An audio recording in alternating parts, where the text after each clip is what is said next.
Hello guys, അപ്പൊ ഇന്ന് നമ്മൾ എന്താണ് ഉണ്ടാക്കാൻ പോകുന്നത് എന്ന് വെച്ച് കഴിഞ്ഞാല് ഇത് ഗ്രീൻ പീസ് ആണ്. അപ്പൊ ഇങ്ങനെ ഗ്രീൻ പീസ് നമ്മൾ എടുത്തിട്ട് ഒന്നിലേക്ക് മാറ്റിയിട്ട് നമ്മള് എന്താക്കും, ഗ്രീൻ പീസ് എഗ് മസാല. ബീച്ചിലെ തട്ടുകടയിലും എല്ലാതെയുള്ള തട്ടുകടയിലും ഒക്കെ ഈ ഐറ്റം കിട്ടും. നമ്മൾ ഉണ്ടാക്കാൻ പോകുന്ന ഐറ്റം കിട്ടും. അപ്പൊ നമുക്ക് പൊളിച്ചിട്ട് എല്ലാം മാറ്റിയെടുക്കാം.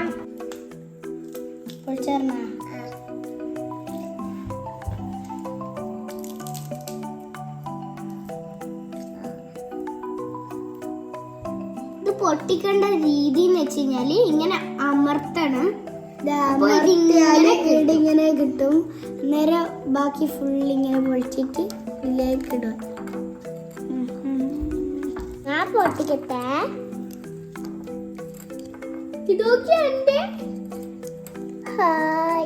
ഞാൻ ഒന്നിടുമ്പോ രണ്ടെണ്ണ ഇട്ടിട്ടുള്ളൂ. ചില താറ്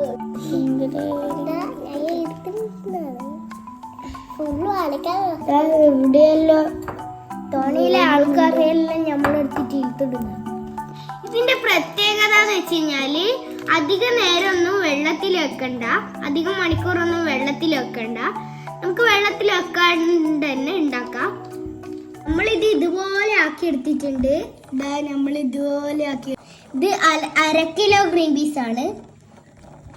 അപ്പൊ നമ്മളൊരു പാൻ വെച്ചിട്ടുണ്ട്. നമുക്ക് സവാള ഇടാം. വലുതാണെങ്കിൽ 3ഉം ചെറുതാണെങ്കിൽ 4ഉമാണ് നിങ്ങൾ എടുക്കേണ്ടത്. നമുക്കിത് മിക്സ് ചെയ്യാം.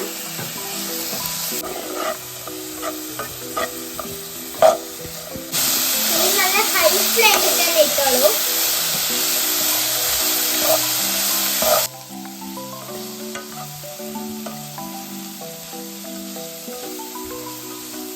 വേവിക്കാത്ത ഗ്രീൻ പീസ് ആയതുകൊണ്ട് നമുക്ക് ഗ്രീൻ പീസ് ഇടാം.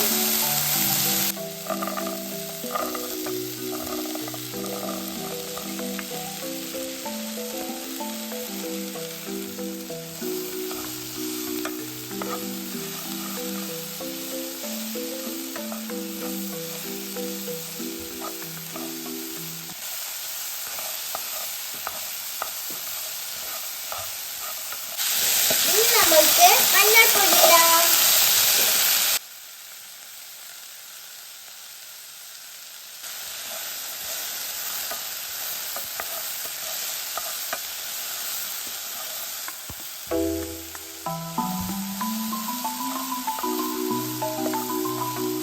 നമുക്കിനി ആവശ്യത്തിനുള്ള പച്ചമുളക് ഇടാം.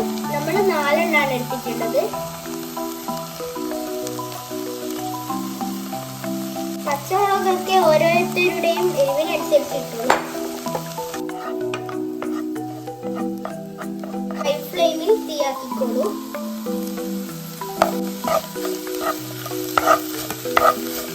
ഇനി ഒരു 2 മിനിറ്റിന് ശേഷം ലോ ഫ്ലെയിം ആക്കിയിട്ട് നമുക്ക് കരിയാമ്പില കയ്യിലെ കൊണ്ടുതന്നെ നന്നായി മുറിച്ചിടാം. കരിയാമ്പില എന്ന് പറഞ്ഞു കഴിഞ്ഞാൽ കറിവേപ്പില.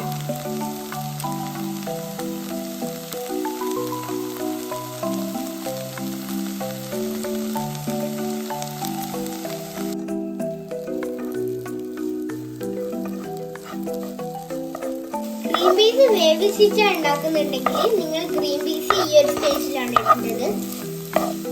നമ്മൾ 3 നാടൻ മുട്ടയാണ് എടുത്തിട്ടുള്ളത്. നാടൻ മുട്ട ഉള്ളവർ നാടൻ മുട്ട എടുത്തോളൂ, നല്ല ടേസ്റ്റ് ആണ്.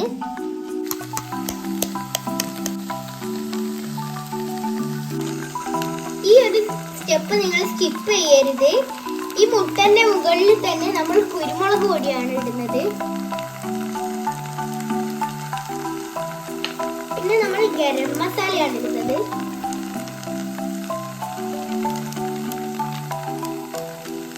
ആദ്യം നമുക്ക് മുട്ട നന്നായി മിക്സ് ചെയ്യാം.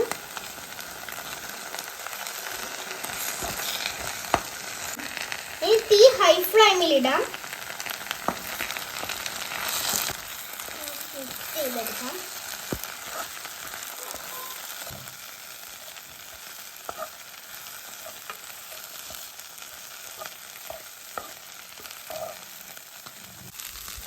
നമ്മൾ തീയൊന്നും കുറച്ചിട്ടില്ല. ഇനി നമുക്ക് അവസാനത്തെ സ്റ്റേജ് എത്തി.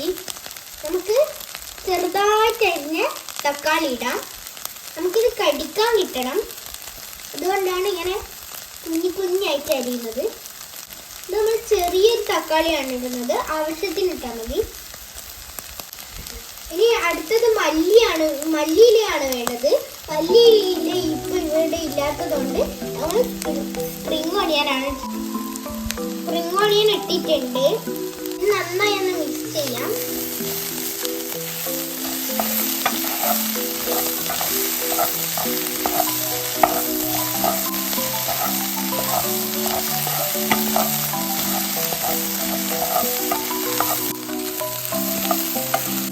തക്കാളി ഇട്ട് കഴിഞ്ഞാൽ പിന്നെ അധിക നേരമൊന്നും വെക്കണ്ട.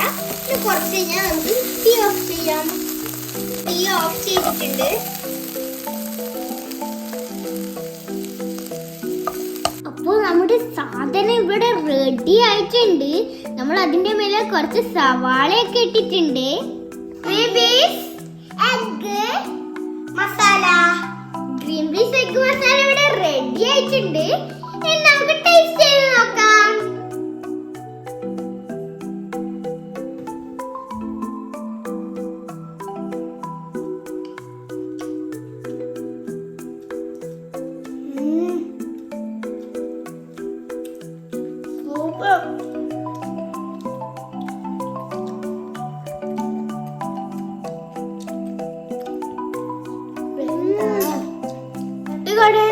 അടിപൊളി സൂപ്പർ ടേസ്റ്റ് ആണ്. നിങ്ങളെ സവാളയൊക്കെ ഇട്ടിട്ട് വേറെ തന്നെ ഒരു ടേസ്റ്റ് ആണ്. നിങ്ങൾക്ക് ഈ റെസിപ്പി ഇഷ്ടമായെങ്കിൽ